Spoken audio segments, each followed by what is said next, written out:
Sejam bem-vindos ao nosso Evangelho e Cultura. Já estamos no nosso terceiro episódio e eu, Edson Mondlane, estarei com vocês mais uma vez nesta grande maratona. E como sempre, estaremos com o nosso orador principal, residente, professor Isaías.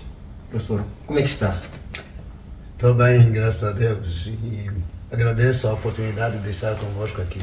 Esse já é nosso terceiro episódio e parece que a maratona continua. Com certeza. Hoje temos um assunto muito candente, a cultura. Este é o nosso tema de hoje, a cultura. Queremos fazer uma ponte com o tema da semana passada, domingo passado, que foi o Evangelho. E desde já começo com a questão que todos nós já estamos a colocar em nossas próprias mentes. O que é cultura? Ou o que é que significa cultura?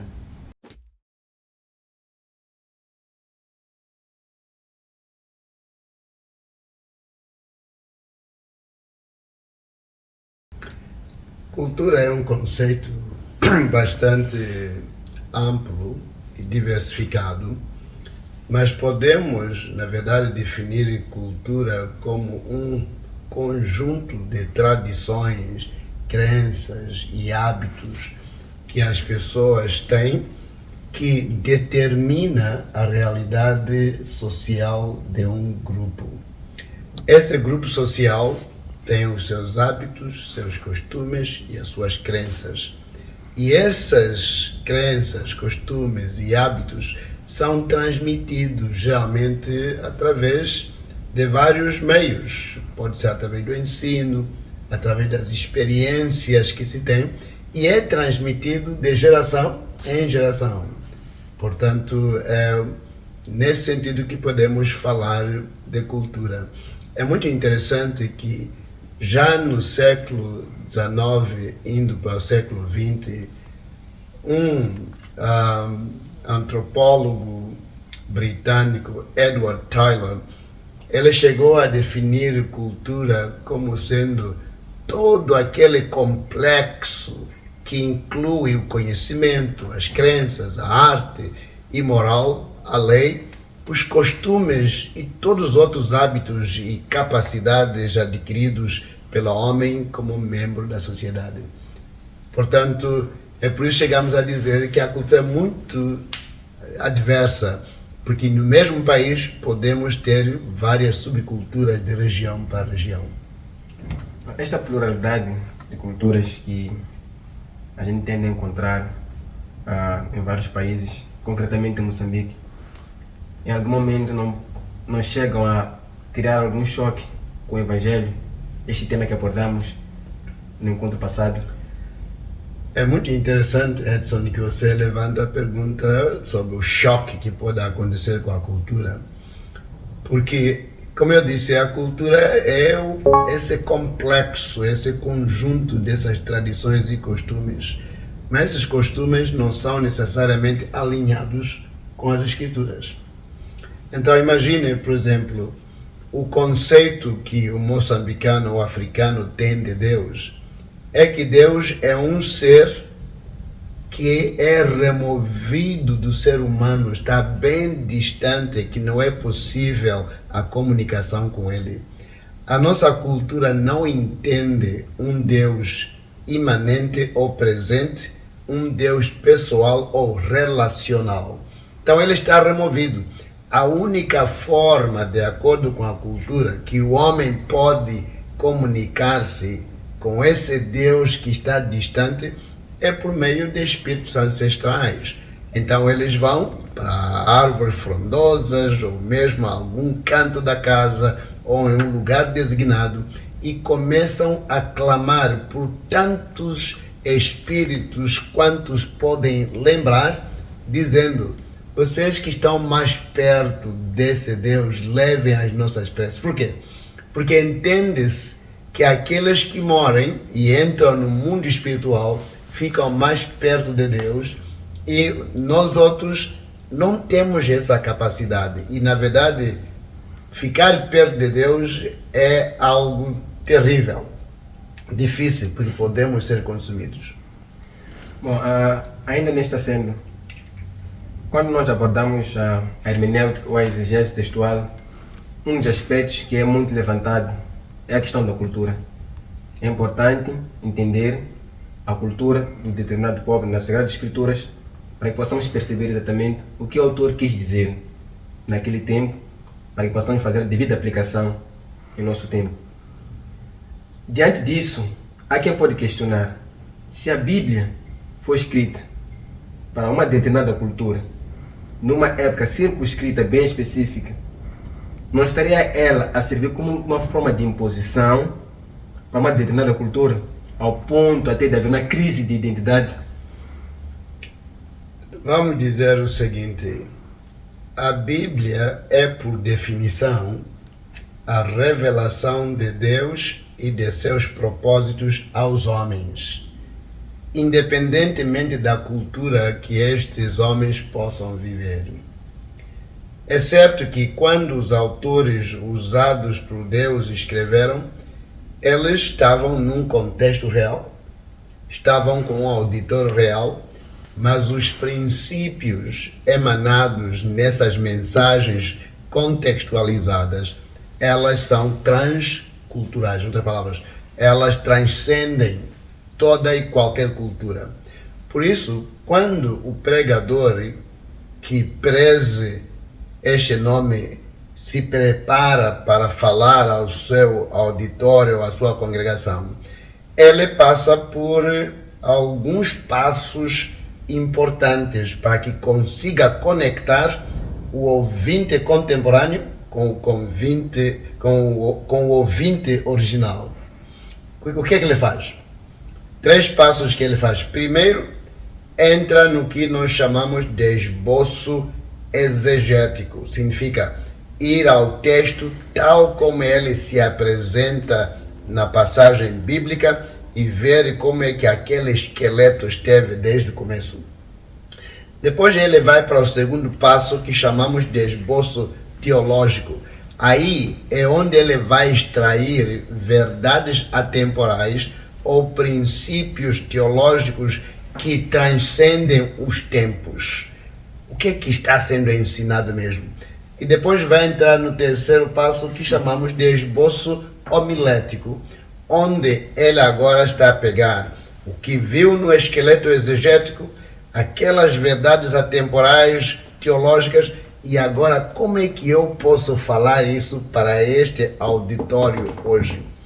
Então é por isso que eu não tenho problema em pensar que a Bíblia, que é a revelação de Deus e seus propósitos, ela pode ser útil e relevante para toda e qualquer cultura. E para responder a sua pergunta um pouco mais diretamente, a Bíblia nunca é uma imposição. A imposição ocorre quando usamos metodologias culturalmente presos em uma outra cultura. Aí começamos a ter problemas.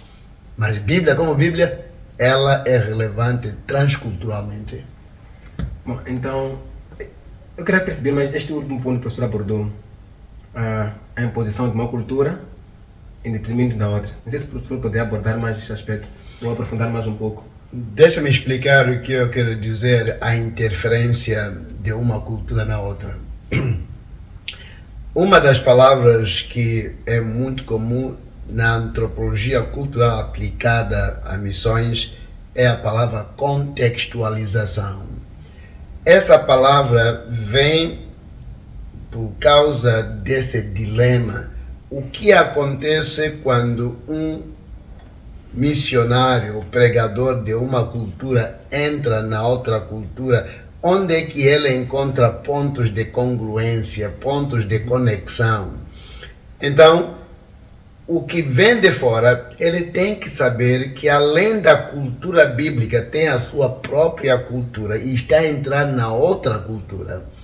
Então é por isso a questão hermenêutica de interpretação, a questão exegética, que é a busca do que o texto quis dizer, é muito importante, porque ele agora remove de si as ideias preconcebidas da sua cultura e ele olha para o texto pelo que ele é, e quando faz isso, ele tem que fazer pergunta: como é que esta cultura, agora em que eu entro, as suas tradições, como é que eles vivem?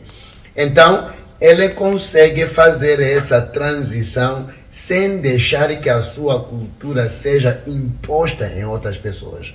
É muito interessante. Um exemplo disto, quando chegaram os primeiros missionários na África, em Moçambique em particular, muitas vezes chegavam e diziam assim: olha, você não pode usar batuque, não pode usar chocalho, não pode usar esses instrumentos, timbila, porque eles são usados nas tradições e até com os curandeiros.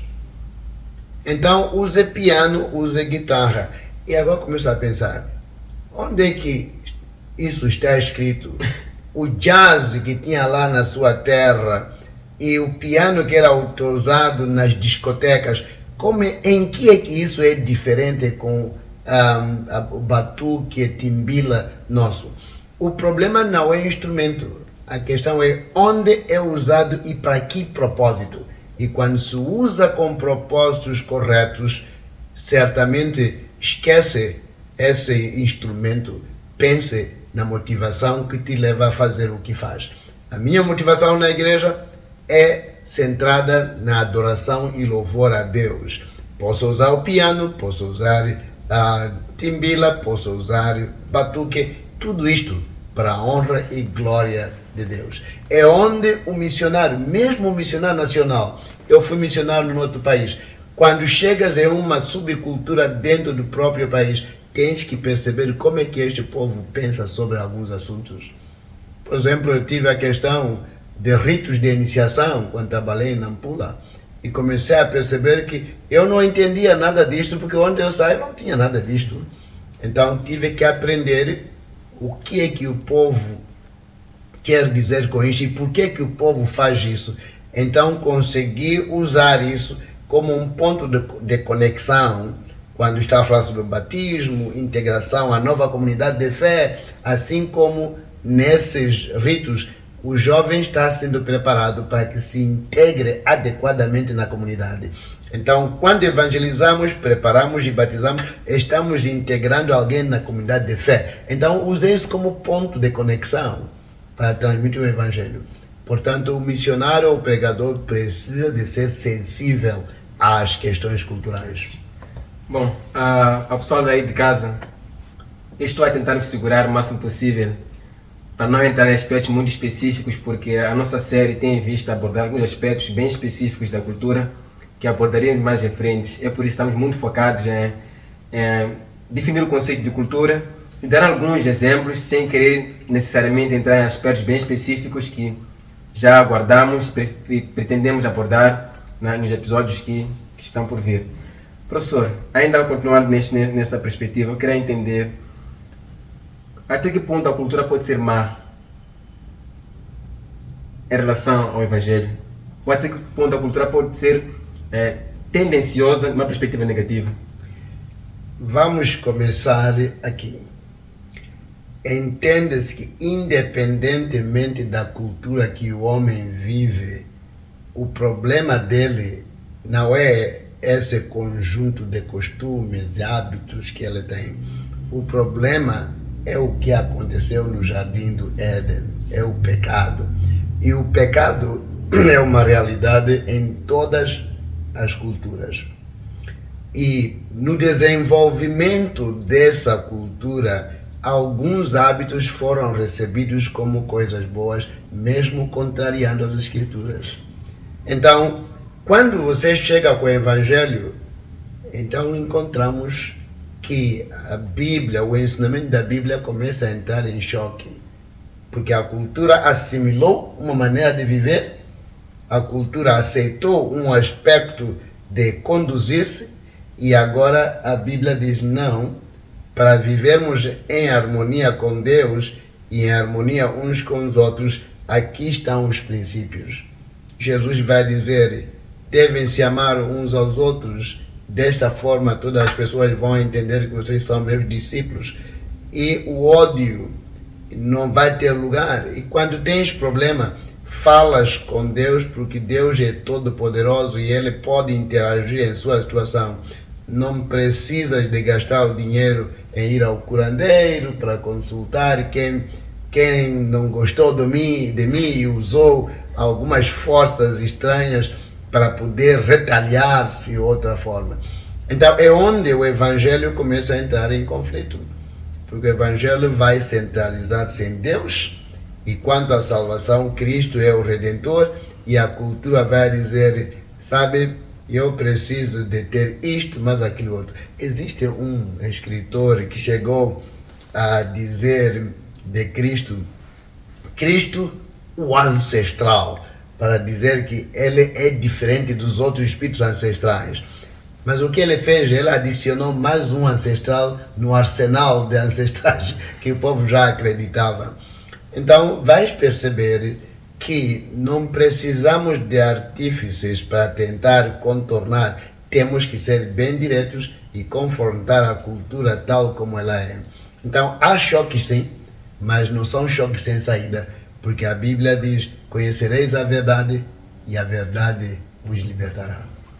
Bom, diante da explanação, professor, veio uma questão, veio uma dúvida aqui na mente, em relação aos missionários que pregaram o Evangelho em várias regiões de África e na Ásia. E quando chegaram no campo, no terreno, encontraram povos que já adoravam Deus, contudo, cada Deus tinha a sua designação ou sua nomenclatura. E ao chegar lá, eles quiseram impor, primeiro, que eles trocassem o nome de Deus para pregar o Evangelho e lhes fazer acreditar que somente mudando o nome eles terão adorado o Deus verdadeiro. Mas também encontramos alguns casos em que simplesmente os missionários chegaram, explicaram quem era Deus, qual foi o propósito dele ter enviado o seu filho, sem necessariamente impor a troca de nome. Eu gostaria que o professor abordasse um pouco esses dois aspectos. O primeiro aspecto que temos que ter em conta é o seguinte: o ser humano é profundamente religioso, independentemente da cultura em que se encontra. Então, na busca de uma relação com o seu Criador, quando ele não consegue perceber como isto acontece, ele vai agir de formas que o satisfaça na sua busca. Vai chamar esse Deus desta forma, como você disse, o Deus daquela forma. Agora, é um problema quando um missionário, seja ele estrangeiro ou nacional, chega e faz uma imposição. A tarefa deste missionário ou pregador é estudar os aspectos culturais, sociais, antropológicos de uma comunidade e entender o que é que exatamente eles querem dizer quando dizem que adora a Deus e por que lhe deram o nome que eles deram. Porque provavelmente é algo que eles criaram por causa da necessidade natural que o ser humano tem. E você que tem a verdade precisa de não atacar nem impor, você precisa de perceber onde o povo está e encontrar pontos de conexão e onde possível, se o nome usado realmente não tem nada a ver com Deus da Bíblia, então ali trabalharás com as pessoas cautela e respeitosamente para que elas consigam fazer a transição. Um dos grandes erros que acontece é a gente vir impor um nome que não tem nenhuma conexão nem significado para quem está a ouvir o Evangelho. Então eu tenho que ter cuidado com o missionário, seja missionário estrangeiro, seja um missionário nacional. Agora eu quero saber, quais são os aspectos que o Evangelho pode se usar da cultura? Ou pode aproveitar da cultura? Ou até que ponto a cultura é benéfica ao Evangelho de Cristo?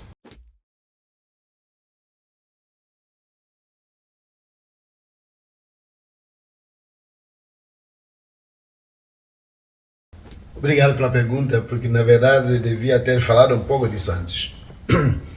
A cultura tem muitos aspectos positivos que, se usados com sabedoria, podem na verdade, ajudar para a melhor comunicação do Evangelho e melhor crescimento da igreja. Primeiro, o povo africano e moçambicano em particular valoriza o conceito de comunidade. Valoriza a comunidade.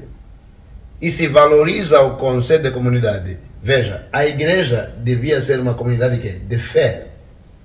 Como é que os membros naquela cultura integram-se nesta comunidade? Aprendendo dos traços como as pessoas são integradas e são vistas como membros da comunidade. O pregador do Evangelho que está a estabelecer uma comunidade de fé pode aprender de muitos traços dessas pessoas. Por exemplo, o africano não tem essa ideia de que isso é teu, isso é meu. A questão do individualismo é muito forte. Claro, estou a falar em termos urbanos aqui, estamos todos infectados com a ideia do capitalismo, mercado, a teoria do mercado, mas, de modo geral, o africano ele é mais nós do que tu versus eu. Então esse é aspecto bom para a igreja. Nós falamos que devemos viver em comunhão entre os irmãos, devemos viver em unidade com os irmãos. Não tem como não tirar valor ao que a cultura africana oferece nesse sentido. O presidente Julius Nyerere, que usava o Jamaa, nós, é sempre esse conceito de comunidade. Então, por que não usar o conceito que já está lá? Podia falar de vários outros aspectos, mas só peguei isso para mostrar que existem traços culturais que podem ser benéficos no processo de transmissão do Evangelho e também no processo de estruturação de uma comunidade de fé. Mesmo em termos de liderança para a igreja. O que é que podemos trazer? Existem coisas positivas e as negativas. O Evangelho é que vai fazer a purificação e a distinção entre o certo e o errado, e os que aceitarem a fé em Cristo Jesus serão em processo de aprender a serem obedientes à voz de Deus aqui revelada na sua palavra. Esse aspecto que o professor acabou falando o conceito de comunidade é bem explorado na filosofia Ubuntu. Que o Conrad Meury também faz menção no seu livro A Igreja é um projeto de Deus. Um projeto de Deus para a igreja. Então é algo bem fascinante e muito interessante. Professor, nosso tempo já se foi. Eu agradeço bastante pela disponibilidade de estar aqui conosco a dissertar sobre este assunto que é a cultura. Acreditamos nós que não abordamos na sua plenitude, mas cremos que os aspectos essenciais podemos aqui trazer. Eu me despeço com a promessa de estarmos juntos, domingo, às 18h30. Até logo.